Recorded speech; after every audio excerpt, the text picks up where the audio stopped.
Hi, I'm Magda, and I've always had a passion for natural history and wildlife. One thing that's always intrigued me is what is the real definition of the word wild? Some people have negative connotations and believe it is unruly and unkempt. But for some people, city parks such as this one are the closest they'll get to defining what it means.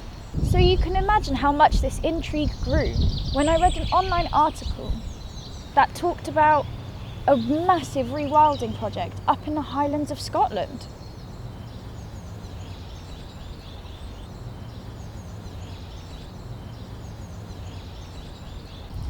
Surely there is no wilder place, especially in the UK, than the Highlands of Scotland. I thought there's only one thing for it, to head up to Scotland and talk to one of the main rewilding protagonists, Ian Perks of the Roy Dennis Wildlife Foundation.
Before venturing to meet on Black Isle, I had a chance to explore the Highlands myself.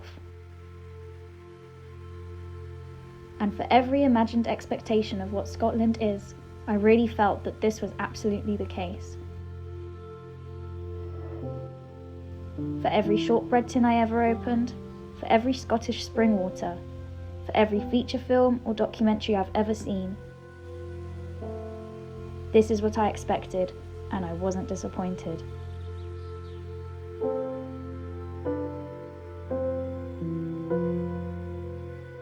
So now more than ever, the question remained.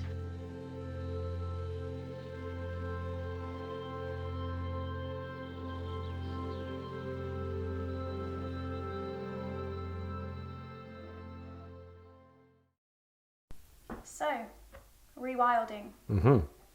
I have come to Scotland because I thought that Scotland is one of the places in the UK that doesn't really need rewilding. So, why is that the case?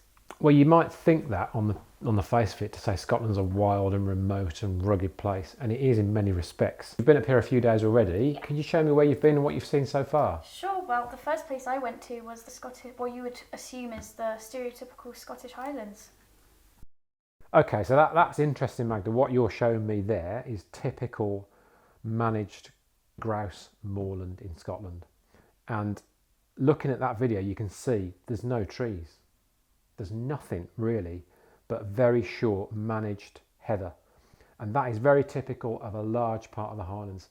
It's possible that up to a fifth of Scotland is covered with this type of habitat, which is heavily managed and it's not natural. So when you say about why does Scotland need rewilding? Well, it needs rewilding because most of it, unfortunately, is in a poor ecological state. A lot of these managed moors, they're burnt heavily on rotation. That in and of itself is really bad for the environment. It releases carbon, it releases particulates into the air. It's also heavily grazed by sheep.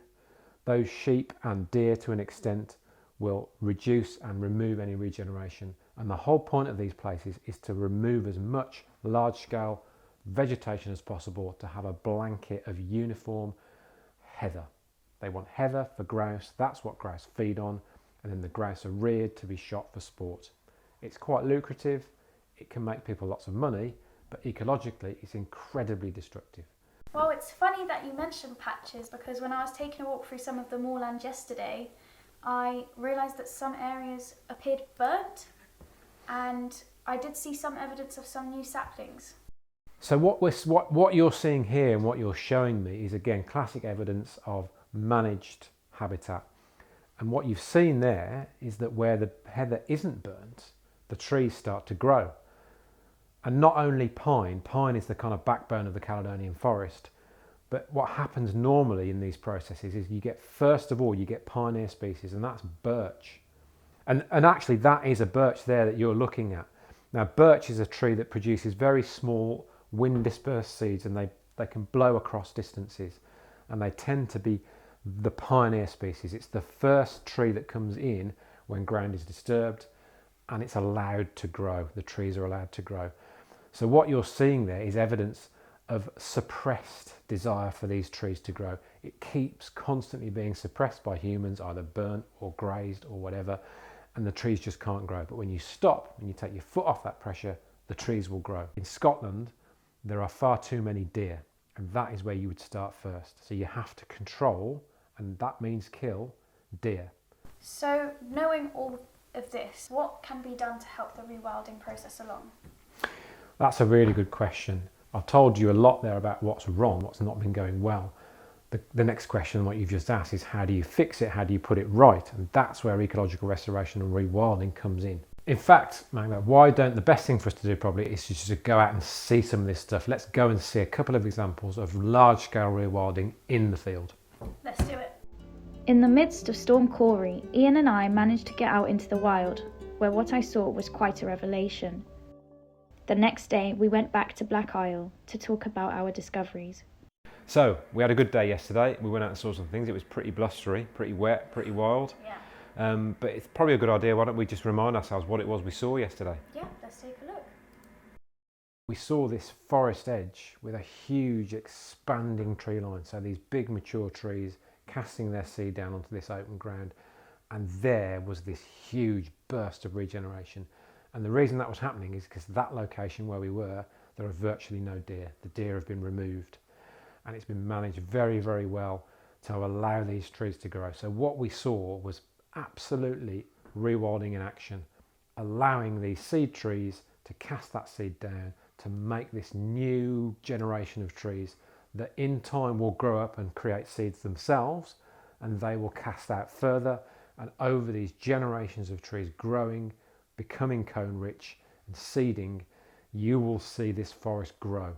And if you remember, Magda, when we were walking through the mature forests that we saw, that was what you're going to get at the end of this picture. So this new stuff we saw on the edge will eventually turn into that mature stuff that you and I walked through, where you've got big trees, open canopies, big lateral limbs coming out, a classic Caledonian pine forest, a very open woodland. That's what's going to happen to that stuff over generations. The next step after we get the habitat right is to think about reintroducing some of the animals that have been lost. We've lost some of our big habitat engineers, things like beaver, which are fantastic creatures. And also we need to think about reintroducing the predators that have been lost. The things that would have killed the deer would have helped that process of regeneration. So we're talking here about things like lynx.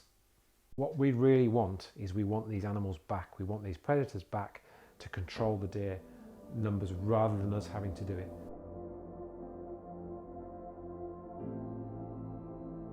After speaking with Ian, I thought I'd pop by a local wildlife centre on my way home.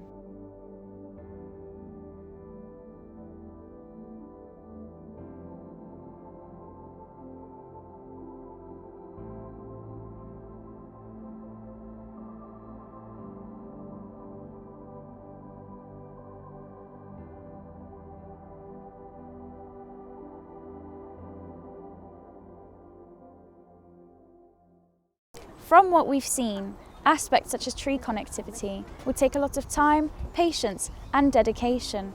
However, Scotland also has to make some brave and bold decisions. This includes reintroducing some of its apex predators, such as the Eurasian lynx.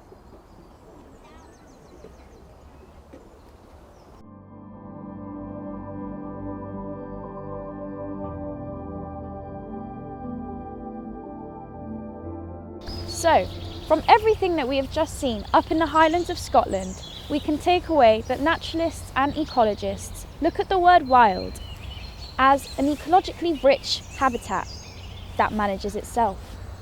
And I guess from my own wrong perceptions of the Highlands, I can take away that the meaning of the word wild is where we can step away and finally, for once, let nature manage nature.